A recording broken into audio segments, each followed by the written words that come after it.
Okay guys, so here are the solar panels. They're basically just mounted on this unit rack. So there's 4 posts, very simple. 4 posts going up, and then 2 unistruct, 2 rail parallels to each other. And then it's just 4 posts. I make it this way, so you can see the joint up there. So that's mounted on an L bracket, and obviously there's another joint right here, another L bracket right here. So that what that does is that it allows me to raise this post right here. I can raise this unistruct post up and down to change the angle of the panel, and I'll show you a picture from above that I took above so you can see that. It's at about 40-degree angle right now. Because of the winter. The sun's really low here in Arizona in the winter times, so that's where they said to do at least 45 degrees to actually fully utilize the sun, but I can't make it any lower. It's gonna hit my head, so that's what it's gonna be. So basically there's 4 panels total, so 2 is in series and then parallels together. So, and I'll talk more about the panel once we get inside. So here is the disconnect switch box. So basically just got the two sets of wire going down from the top right here going in to the disconnect. All this does is just disconnect the solar in case anyone wants to disconnect it, and then it's the ground rod. The ground rod's right there. It's hard to see right now, but it's right there. And I need to get some bigger wire. I haven't been able to go to the store to get some bigger wire yet, but. And then this one, the conduit that go up and go inside the attic, and then go across the house to the garage. The problem with my house is that this side is facing south, but the garage is on the north side. So that was the other challenge, running 110 foot of wire. So that was the other challenge, going through the attics and doing all that. So that was a pain, but everything else was pretty easy. So we'll go inside now, and I'll show you the how everything is wired inside. Guys, so sorry it took so long to make a new video. I'm at my parents' house. This is not my house. If you watch my previous solar system on my other house, this is not the same. This is something completely new. So at my parents' house, this is the water heater, and this is a new one. The old water heater was gas, natural gas. And it has a what they call a hybrid water heater that heats the water, and it have a recirculated coal line that will go up into the attic and to the furnace. So this house is actually using the furnace. It's using the water heater as a heat source.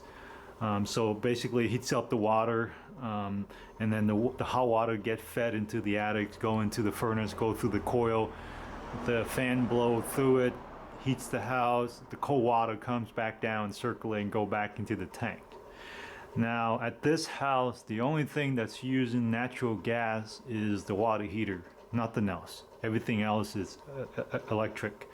So it kind of doesn't make sense for me to go out there and buy a new gas water heater again, because that one it's completely rusted, and it's basically started leaking, so it had to be replaced.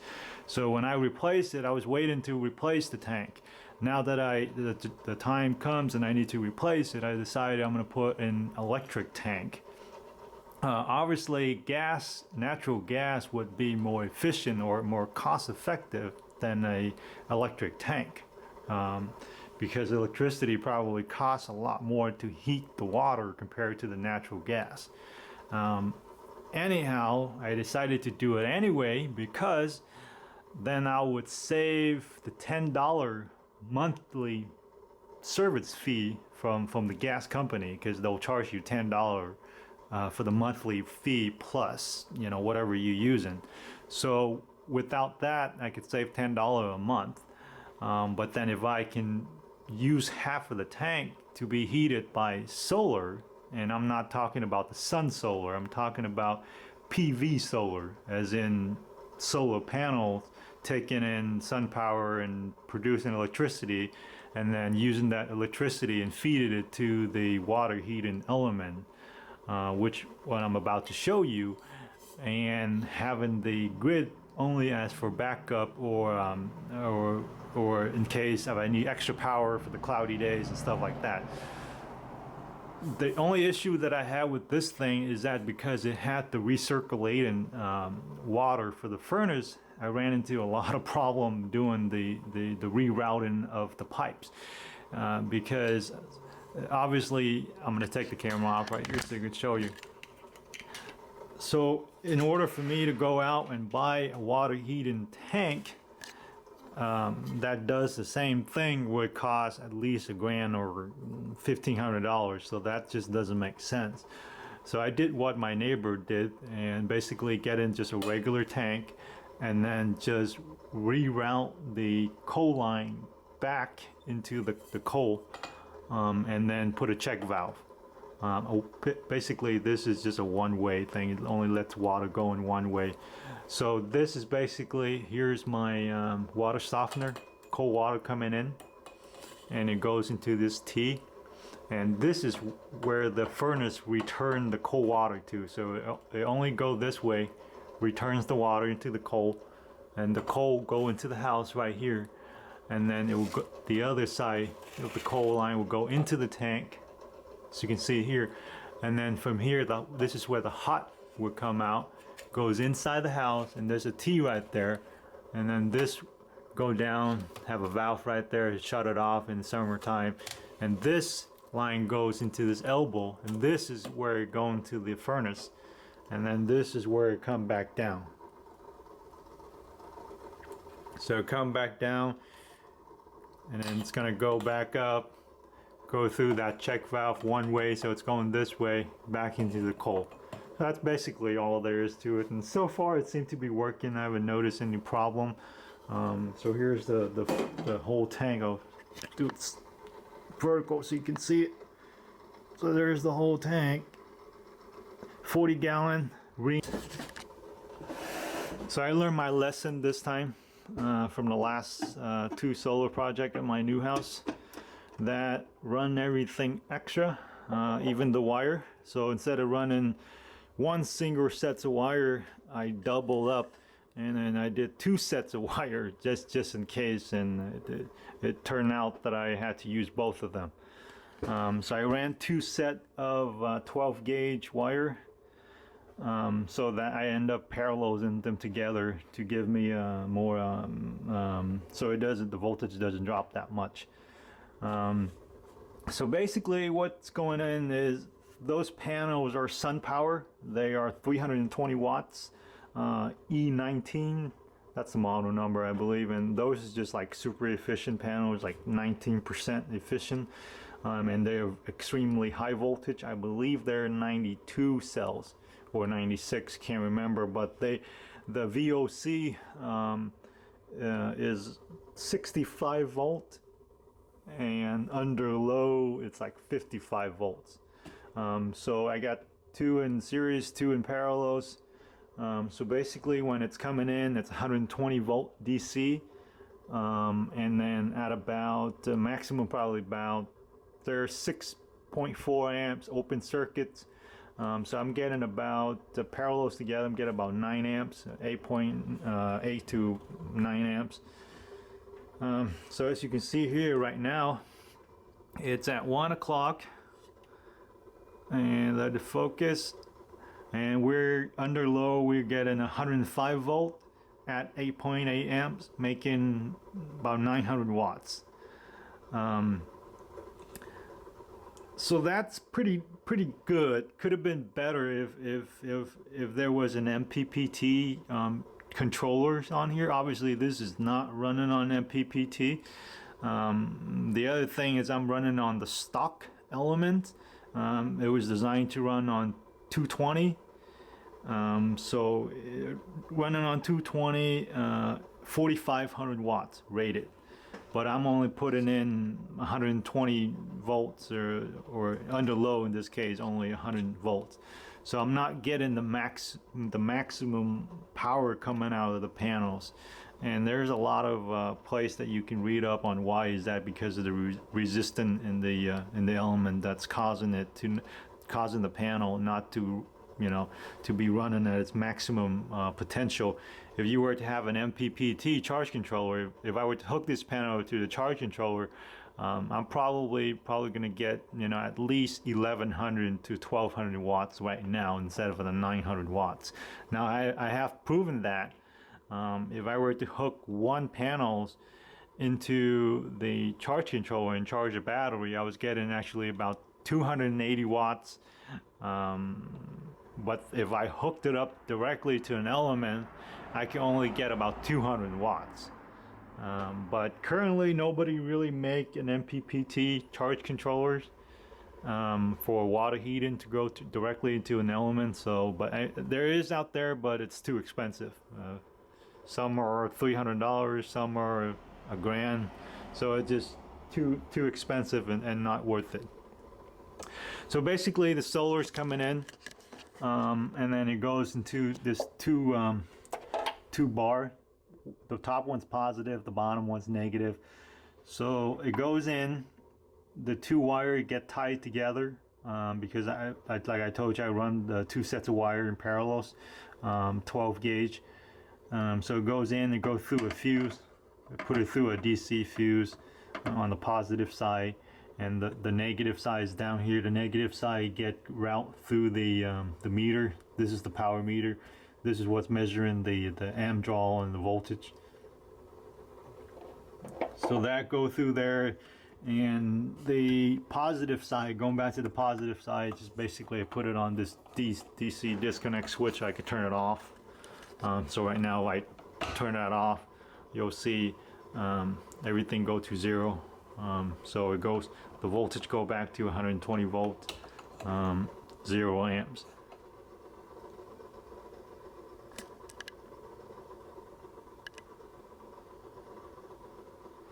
So turn it back on, back to 105 volt, 928 watts. Okay, now I will open up the bottom and we'll talk a little bit about the elements and how everything else go together. Oh, and on the AC side, it's really simple. Now on the AC side, I do have 220 coming into my my workshop for my CNC machine, stuff like that here, but I didn't want to mess with it and having to hook, you know, route another 220 line over here. So I decided that, see, I'm only going to use the grid for redundancy, or just when it's not enough solar. So I left this to run. I left the top element to be running, or I wired the top element to be running on 110 only. So this is the line that's going in right here. It's going in and it runs the top elements, and then that get plugged into the wall. So you see this line's going down, and that just going into regular sockets. So what it does is that if you run the stock element, the 240 elements, 4500 watts on 110 volt or 120 in this case, you'll get about 1000 watts. That's how much it pulls on my watts meter. So that's perfectly fine for regular outlets. So give me a second, let me open it up and I'll show you.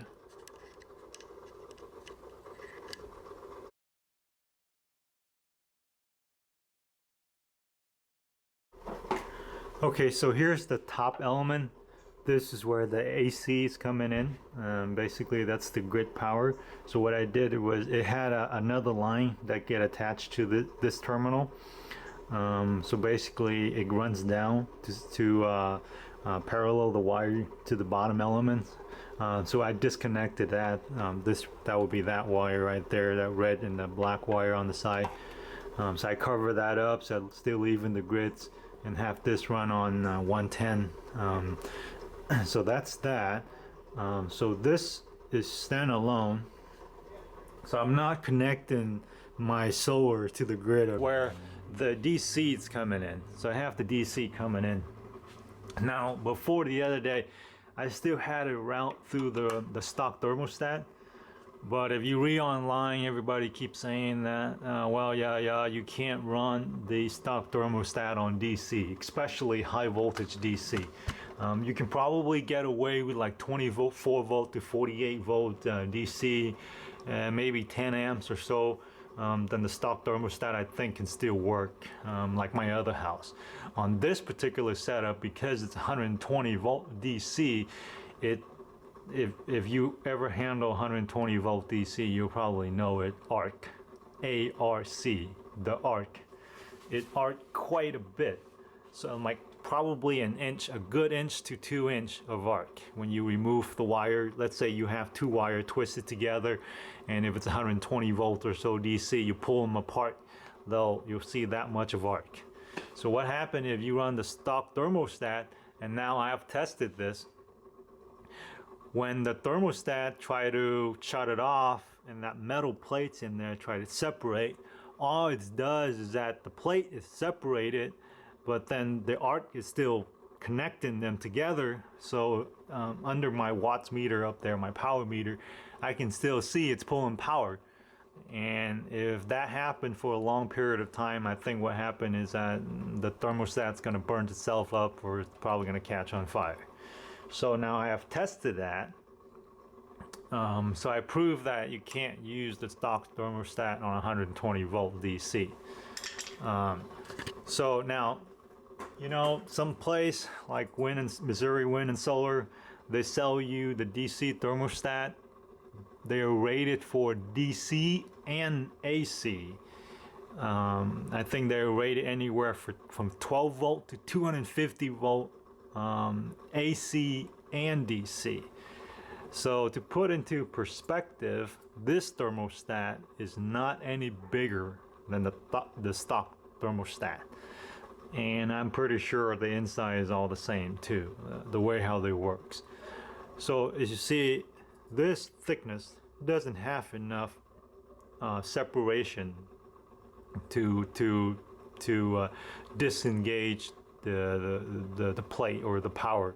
So I tested this too. I called them. They don't really give me an answer, but I tested. So I tested myself, and guys, they do not work on high voltage DC. Even though on their website that they say it can handle 250 volt DC, that's bull. There's no way it can handle 250 volt DC. I only put 120 volt DC through it, and I'll have a video that I'm gonna clip in. I'll show you what it does. You can see, you can hear it, and then you can see the arc that's going on, a bunch of blue, really bright blue spark on the inside of it. And all it does is that it spark and arc, but it won't shut off. So what I did for now, DC 120 volt open circuit, 104 volt under low at 8.24 amps. And here's the Missouri Wind and Solar DC thermostat. It's going to heat it up a little bit to temperatures, the 140-degree shut off one, but I don't think it's going to shut off. It's keep on arcing. So here we go.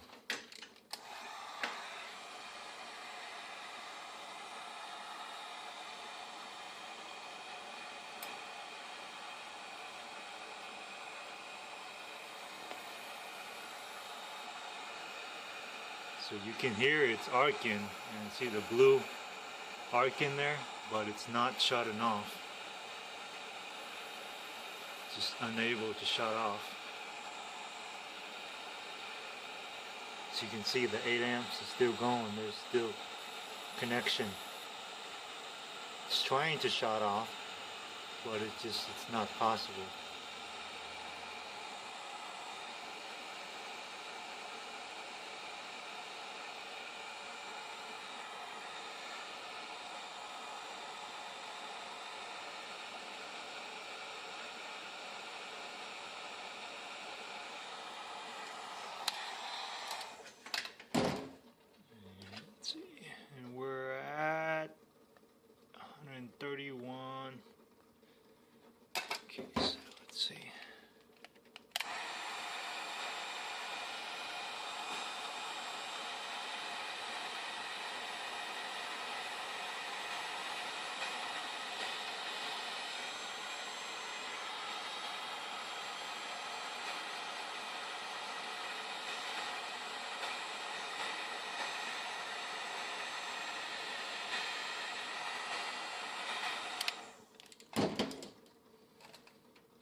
163 degree that it got up to, and it's still not able to shut off.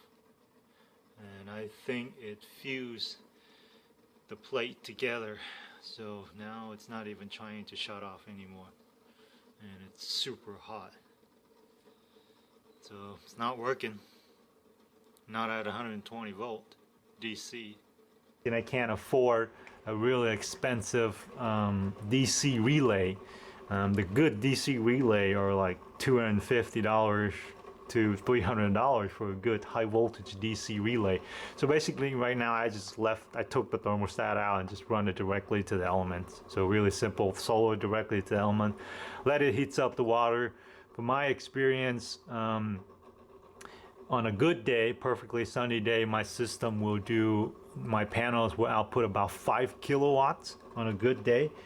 And 5 kilowatts will heat the 40 gallons of water from 65 degree to 120 degree max. And so far my water has been getting around, on a good day, getting around 115, 120. I know that there's no way for the solar to shut off automatically. Now that's not what I wanted. I wanted it to have a thermostat, so where if the water get hot enough, it would shut itself off. But as of right now, I haven't figured out a solution how to do that yet. But right now I'm just relying on this relief valve, a safety valve that's built into the tank. If the tank gets too hot or over pressure, then it's going to relieve the pressure and let some of the hot water out. So as you can see right here, remember the reason why I got this meter is that it gives you the total wattage. So right there, 8,331 watts, and it has been running for 3 days and 3 hours. Basically what happened is I had this thing running for about 2 weeks now, but the power ran out the other day, and this thing requires a power supply, and I had it plug into a wall adapter for the power supply. So basically when there's no power, no grid power, the power meter turned off, which is kind of stupid, but I haven't figured a way how to go around that. But this thing need to remain power the whole time. Otherwise, when it loses power, it won't remember previous value. So it's going to reset itself. So that's what it did, resets, and it forgot everything. So it's basically 3 days, and it's only doing 8 kilowatt. That's because we've been having a whole week of 2 or 3 days of complete overcast. So wasn't much power coming in, but today finally the sun comes out and we got good power today. So 950 watts, and it will stay at 950 watts starting about 11 a.m. until like 2 or 3 p.m. Then it start slowing down and dying down again. But that's how much you could get. So 5 kilowatts a day heats the water pretty good, enough for 2 to 3 people. And if it's a cloudy day, then the water doesn't get hot enough on the top, and that's where the grids come in and give it another 1,000 watts, and now heats the water up and keep it up. But so far it's working great. So if you have any questions, just leave me some comments. And but I say this is the most efficient way to and probably the most cost effective too, because the tank cost me $320. The solar panels, they're 320 watts each, and I bought 4 of them, so that's $600. So plus the tank, plus the uni rack, plus all of the wiring, I'm anywhere, I think I was about $1,100 in it, into the whole system, including the tank. But you can't really factor in the tank because the tank, it needed to be replaced anyway. So if you don't factor in the tank, the whole solar side of it, only cost me about $800-900. So that's pretty good. And I figure I'm probably gonna get my money back for the solar stuff probably in about a year or two, a year and a half, and I'll get my solar money back. So hopefully everything gonna work out for the long run, but I can't really see why anything would stop working because it's very simple. Solar panels, go into your disconnects block, go through the wire, going into here, another disconnect switch, go right into the tank. Nothing else. Nothing else can fail except the solar panels. Well, maybe the heating elements, but you know, that's going to be a few years at least. So any question, just let me know. Thanks for watching.